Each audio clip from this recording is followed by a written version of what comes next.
So I just sat down to write my next video, which was going to be about Christie's box office flop and then the drama within it between Sydney Sweeney and Ruby Rose. And while I was writing that video, something a little bit more interesting entered my mind, which is rare because there's not a lot great going on up there. But it was the question of, is Sydney Sweeney box office poison? Now, one would assume if you're Hollywood's newest it girl that everything you touch would turn into box office gold and success would just follow you around like a little puppy on a leash.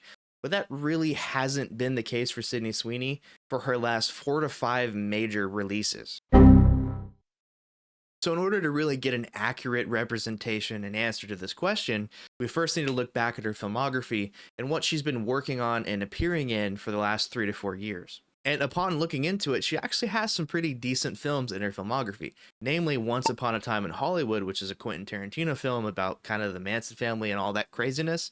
She did appear in this. It was admittedly a small part where she played the character of Snake, but as recollection goes, this movie was pretty well received, and she certainly didn't do that much to poison it. And then next up, we have her rom-com starring Glenn Powell, titled Anyone But You. Now, this is probably one of her most successful films to date, coming in with a budget of around $25 million, and then netting out at a whopping $225 million success globally. And then she went to star in the film Immaculate in 2024, which is a horror film with like creepy nuns. It was just kind of wild, but it had a budget of $9 million and netted out at about $34 million globally. Not the most massive success, but it did turn a profit and it did enjoy a little bit of critical fare. And, well, that's pretty much all the success stories we have as of now, sadly. One of her most notable flops was in 2024 with the film named Eden. Now, Eden was a psychological thriller in which it had a pretty decent cast behind it. We're talking Jude Law, Ana de Armas, Vanessa Kirby, and Daniel Bruhl. It had a sizable budget of $55 million and finished its theatrical run with a staggering $2 million globally. And I'm going to repeat that again. $2 million globally, not nationally, but the entire world. It only made $2 million.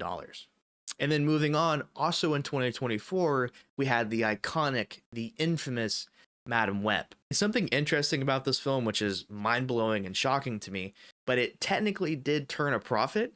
It had a budget of $80 million and then netted out at around $110 million globally. Now, if you factor in the advertising and everything that went on around it, didn't really make a lot of money. But technically, if we're looking at strictly the budget and then strictly what it had profit-wise at the theaters, it technically made a budget. And then going back 1 year prior, we have a film called Americana, which had a budget of $9 million and only made $500,000 at the box office. Now, for these last two, since one of them was a completely atrocious and just bad idea from the beginning in Madame Web, and then Americana being kind of a limited release art house film, I don't really credit the failures of these to Sydney Sweeney, but she was in them. Her name was used to sell these films, and a lot of people did show up to see her in them. So you gotta put the flops on her a little bit. And then this brings us to modern day with the film Christy. Now, for those of you who don't know, Christy is based on the true story and life of the fighter Christy Martin, who is obviously played by Sydney Sweeney, much to the chagrin of Ruby Rose.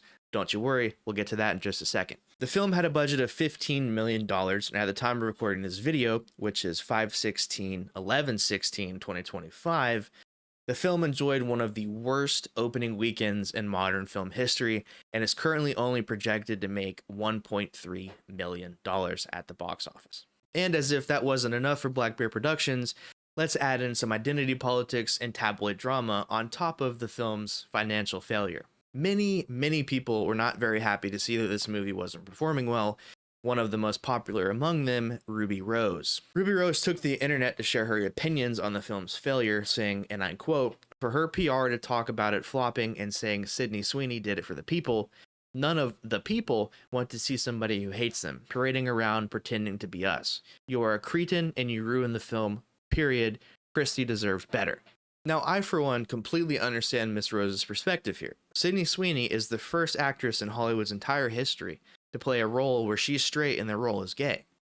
Wait, no, that happens all the time. That's a pretty common theme. I'm not saying it's right, but it does happen quite often. Wait, no, okay, hold on. I get it now. I get it. If I was in Miss Rose's position, I would too also feel a type of way when my career is fading into obscurity and the new Hollywood it girl is taking all my roles, whether she's gay or not. I get it now. I understand. I sympathize. I got you. And some of you might be like, okay, Tyler, we get the point. Haha, very funny. But this is the serious issue. And I do agree with you. But I also would say that Ruby Rose deserves some backlash here because she just called a fellow actress, another coworker, she called her a cretin and blamed an entire film's financial failure on one person. So let's just call a spade here and just say what Ruby Rose really is. She's a jealous person. That's what the situation is here. Now, Ruby did go on to say some more things, but I'm not really going to make this video entirely about their drama. If you are interested, and I'm sure once this video is posted, there will be more information as well. So just go ahead and look it up in the internet. I'm sure you'll get the full picture. There's many articles who have detailed the entire breakdown of the interactions. But one more important thing to note and kind of, finishing out this drama section of the video is the actual real life person of Christy Martin did respond to these comments and did respond to the fans' backlash as to this movie not performing very well. So let's go ahead and look at what she said. Now, mind you, this is the real life person who this movie is about. Quote, "I've always been a fighter. My life reflected that in every way, and now I fight for others. The past few days, I have seen some people attack my friend, Sydney Sweeney. Sid not only worked her ass off for this film, but she worked her ass off for me, for my story, for so many others suffering in silence. So I want to be clear about who Sid is. Sid is my friend, and Sid is my ally."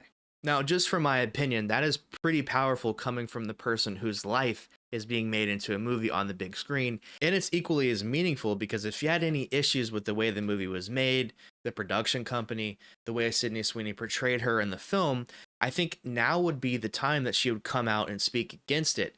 Because, let's face it, Sydney's not that popular right now, and the film is in hot water anyway. So if there was ever a time to distance yourself from what was going on, now would be the time to do so. The fact that she chose not to, she chose to stand in the fire of internet's hatred and to speak to the character and the nature of Sydney Sweeney, I think it goes to show you what the real dynamic was like and what Sydney Sweeney tried to do, which was make this film a success. If I'm going to take anybody's opinion on the matter, I'm going to take Christie's because this is the person who we're watching this movie for. And this is the person who, in my opinion, has the final say for any type of perspective on this. So now is the point in the video you're probably like, well, this movie did fail. And if Sydney Sweeney's not the reason why it failed, then there has to be something else. Like, what happened? And I'm going to answer that. I think there's two major reasons why this movie failed. The first of which is I think it was massively undermarketed. I'm somebody who talks about movies on the internet. I look at movie news every single day, and I go to about 9 movies a month. In going to those 9 movies a month, I did not see a single trailer for this film on the big screen. I also didn't see any trailers on TV. Now, granted, I watched mostly YouTube content, but even talking about YouTube content, I didn't get any ads for this movie. The only advertising material that I saw was a couple of set photos that got leaked with Sydney Sweeney looking like a completely different person, and everybody was freaking out because she didn't look like that super feminine girl anymore. She looked a little bit more bulky. She had a different haircut. She didn't have makeup on. So only the reason I knew about this film was because of Sydney Sweeney, and I think that's the case for a lot of people. If Sydney Sweeney wasn't in this movie, I don't think we would be talking about it, and I don't think we'd even know about it. And the second reason is I think the source material is just weak. No disrespect to Christy Martin. I've really respected how she's handled this situation that she's been thrusted into, and I really respect that her story is a powerful one and one that deserves to be told. However, I don't think it's as popular or as well known or as interesting as the studio kind of hoped it would have been. So you take source material that not many people are familiar with, nor do they find interesting, obviously, because they didn't go to the film, and you combine that with not marketing it, not putting it in front of people's faces, and you put that together, you have the perfect recipe for a box office failure. So getting back to the larger point in this video, to answer the question, is Sydney Sweeney box office poison?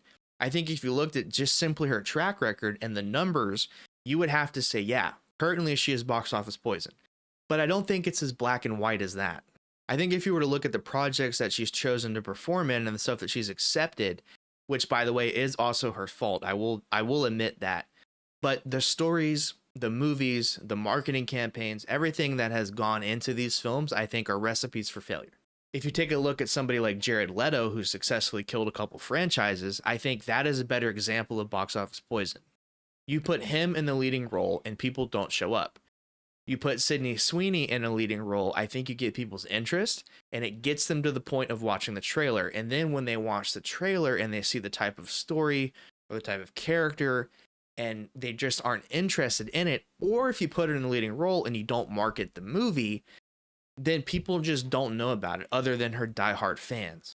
So I don't think that she is box office poison. If you look at just the numbers, then you would have to say yes. But if you add in all these other factors, I think it's more detailed and more complicated than that. The real test, in my opinion, is going to be the Housemaid movie coming out. It's got Amanda Seyfried and Sydney Sweeney playing the main two roles, and it's based off of a very popular book franchise. So if that movie, which by the way has a ton of hype around it, comes out and flops, then we can start saying that Sydney Sweeney is probably just box office poison. So that is my thoughts on this topic, guys. I hope you enjoy this video. I recorded for 51 minutes straight. I'm losing my voice. So please, if you liked it, hit a like down there. It really helped me out.